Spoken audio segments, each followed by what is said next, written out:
Shalom keluarga besar Saga, puji nama Tuhan. Akhir pekan adalah waktu kesepakatan kita diberkati dengan kebenaran firman Tuhan. Hari ini kita akan membahas firman Tuhan dengan tema hidup sebagai gambar Allah. Nah, sebelum kita belajar, mari lebih dahulu kita satu dalam doa. Bapa di dalam surga, kami mengucap syukur untuk penyertaan Tuhan dalam satu minggu ini, sehingga kami boleh ada kembali di hari Sabtu untuk mempelajari kebenaran firman Tuhan.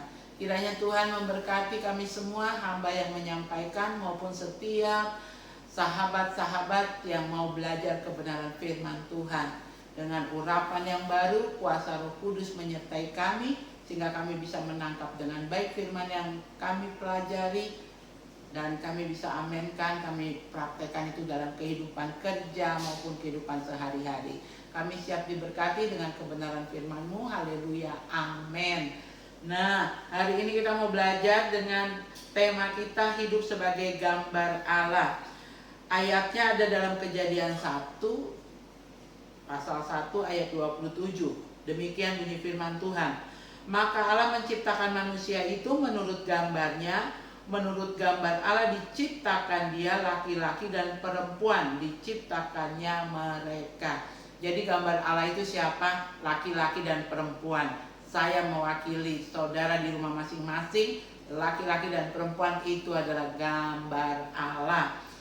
Dalam kehidupan sehari-hari banyak kita menemui sikap tindakan manusia yang egois, tidak memikirkan orang lain, mau menang sendiri, menindas, bahkan tidak segan-segan menyingkirkan orang lain, membunuh karakter orang, ya, dan merugikan orang lain untuk kepentingan, untuk sesuatu yang kita dapatkan. Kita mungkin marah melihat orang seperti itu, tapi bisa jadi kita pun melakukan perbuatan-perbuatan seperti itu. Sampai di sini kita bertanya, seburuk itukah manusia yang diciptakan oleh Allah yang agung, yang katanya laki-laki dan perempuan adalah gambar Allah itu sendiri. Kejadian di kota kita yang masih saat ini ditangani oleh dinas sosial, oleh tim tanggap bencana banjir, tanah longsor di kota Jayapura. Semua bersibuk bukan saja ditangani pemerintah, bahkan bicara pemerintah, Menteri Sosial Ibu Risma datang menengok langsung orang-orang yang ditampung, orang-orang yang rumahnya rusak, bahkan menyantuni yang meninggal dunia karena kena longsor, ya. Sejauh ini saudara ambil bagian di mana? Adakah mungkin lewat paguyuban, lewat perusahaan Saga peduli turun, ya, ke orang-orang yang kebanjiran, orang-orang yang longsor rumahnya, atau kita tidak bisa memberi secara materi, tapi kita begitu tahu ada musibah, ada bencana di kota ini, kita mulai berseru kepada Tuhan, kita minta pertolongan Tuhan. Kita tidak bisa hadir di lokasi orang-orang yang menderita, tapi doa kita bisa melakukan, doa kita bisa membuat hati Tuhan tergerak untuk mengadakan mujizat, karena kita tahu cuaca itu ada dalam kendali tangan Tuhan. Ketika Tuhan turunkan hujan, itu pasti ada hal yang baik untuk alam ini. Tapi kenapa di tengah cuaca yang dikendalikan Tuhan, hujan yang diturunkan, kita mengalami banjir? Mari kita koreksi. Kadang-kadang itu terjadi karena egoisnya kita. Kita membangun, ya, tidak memikirkan kiri kanan, kita membangun tidak memikirkan saluran airnya, dan kita hanya pikir rumah kita nyaman, rumah kita tidak terkena banjir kalau hujan, ya, tanpa kita sadari rumah yang kita bangun itu terlalu tinggi, kita timbun, dan orang-orang di sekitar kita mendapat curahan pada saat hujan. Lalu kita juga membersihkan rumah kita, tapi kita tidak peduli parit, got di depan rumah kita. Kita masa bodoh, kita pikir itu bukan bagian saya, karena ada petugas kebersihan di kota ini. Seringkali tanpa kita sadari keegoisan terjadi, dan Kita bisa nilai orang lain egois, orang lain melakukan kesalahan. Kita lupa kita juga terkadang ada terjebak di situasi yang demikian. Nah, sebagai gambar Allah, manusia diberi Allah kemampuan untuk bernalar, merasa, dan kehendak bebas untuk mengambil keputusan. Sayangnya, Adam telah memakai kebebasan untuk memberontak kepada Allah sehingga manusia jatuh dalam dosa. Setelah itu gambar Allah dalam diri manusia telah rusak, walaupun masih ada tetapi tidak seperti semula. Itulah sebabnya manusia bertingkah laku buruk seperti kita lihat dalam hidup sehari-hari. Gambar Allah jadi curat marut, jadi rusak karena tadi ya Adam dikasih kehendak bebas, dia menggunakan kebebasannya untuk hal yang salah. Nah, di Kejadian juga dikatakan manusia itu punya tugas apa? Kita diberi kebebasan, tapi kita juga harus menaklukkan, ya. Kita harus mengelola dunia ini, mengelola lingkungan kita, mengelola tempat kerja kita, ya. Jangan berpikir, saya di sini datang tugas saya hanya sebagai kasir. Kita tidak peduli dengan rekan-rekan yang lain. Oh, saya di sini hanya sebagai resepsion, ya, kita tidak peduli dengan yang lain. Oh, itu tugas cleaning service untuk bersih. Oh, itu saya malas tahu, bukan tugas saya. Ketika kita ada dalam satu payung yang namanya perusahaan, grup, saga ini, kita seperti tubuh yang saling melengkapi satu dengan yang lain. Kita seperti keluarga besar. Kita harus peduli, ya, melihat teman yang bagian lain di perusahaan ini, apakah mengerjakan tugas dengan baik, apakah mereka hadir, apakah mereka tidak hadir, kalau tidak hadir kenapa, sakit atau bagaimana, ya. Kita harus juga empati ketika ada yang sakit, ketika ada yang dalam pergumulan. Mari tunjukkan bahwa kita adalah gambar Allah. Kalau kita adalah gambar Allah, maka karakter, sifat-sifat Allah seharusnya ada pada kita semua. Tidak ada masa bodoh, tidak ada kata epen, emang gue pikirin, emang penting, itu urusan kamu, bukan urusan saya. Nah, hari ini kembalilah kepada gambar Allah, ya. Ketika Allah menciptakan semuanya, dia cukup berkata-kata. Tetapi ketika dia menciptakan manusia, dia bergerak dengan tangannya. Dia menciptakan Adam.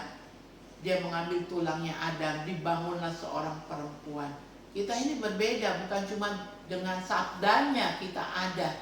Bahkan Tuhan mengatakan, marilah kita membuat manusia seturut gambar dan rupa kita.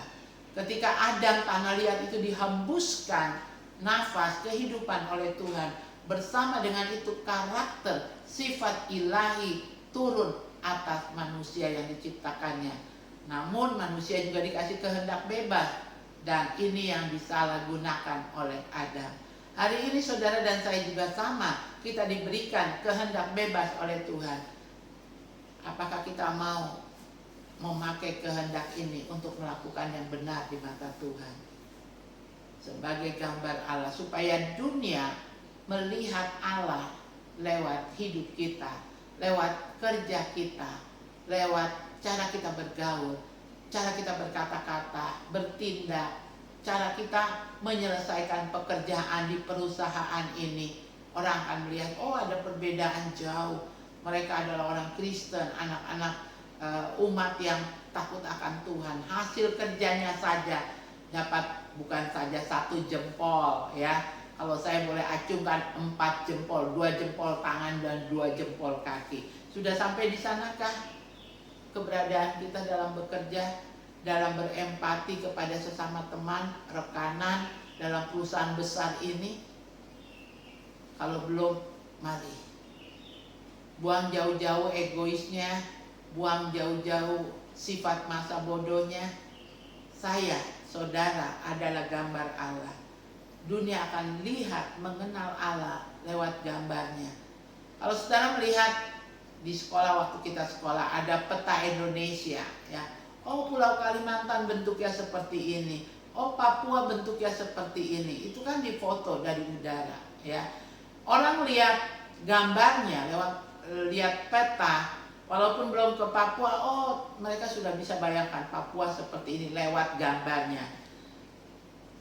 Semua orang rindu masuk di surga. Semua orang rindu bertatap muka pada waktunya dengan Allah.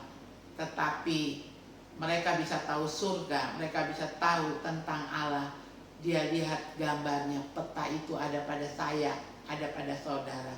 Yuk mari jadi gambar Allah, praktekkan kasih Kristus, dan biar orang-orang dijamah oleh kasih Kristus di perusahaan ini, dalam tim di mana saudara diberi tanggung jawab.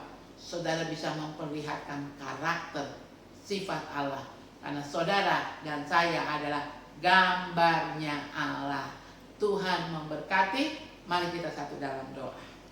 Bapa di dalam surga, kami mengucap syukur buat kebenaran firman-Mu. Kami mengucap syukur Engkau mengajar kami pada sore hari ini bahwa kami adalah gambar Allah. Kami diciptakan segambar dengan Allah. Karakter, sifat-sifat ilahi ada pada kami. Kami bukan manusia biasa, tapi kami adalah manusia ilahi yang Engkau taruh di tengah perusahaan Saga, di tengah kota ini. Dan orang akan mengenal Engkau lewat gambarnya, lewat kami, lewat perkataan kami, lewat perbuatan kami, lewat pekerjaan, kinerja kami. Orang bisa mengenal Engkau. Terima kasih Bapa. Jadikan kami saksi-Mu di tengah keadaan dunia yang makin jahat ini.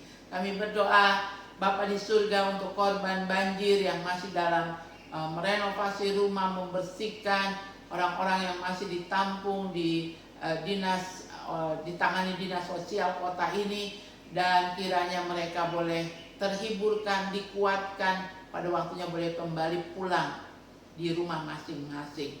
Terima kasih Bapa. Semua yang sedang pemerintah kerjakan, Tuhan memberkati di dalamnya. Kami berdoa untuk kota kami Jayapura, kami berdoa untuk provinsi Papua, kami berdoa buat bangsa negara kami Indonesia. Beberapa provinsi yang juga mengalami cuaca ekstrim dan mengalami juga banjir dan lain sebagainya, Engkau juga menolong mereka. Dari tingkat pusat, Bapak Presiden beserta menteri terkait, menteri sosial, turun kepada gubernur, bupati dan wali kota. Tuhan jaga lindungi kami semuanya. Terima kasih Bapak. Biar saudara-saudara yang di dalam Tuhan yang saat ini sedang menikmati firman Tuhan, kiranya Engkau diberkati. Kasih yang berasal dari Allah Bapa, kasih yang berasal dari Tuhan Yesus dalam persekutuan Roh Kudus ya turun atas kita semua dari sore ini sampai Maranatha.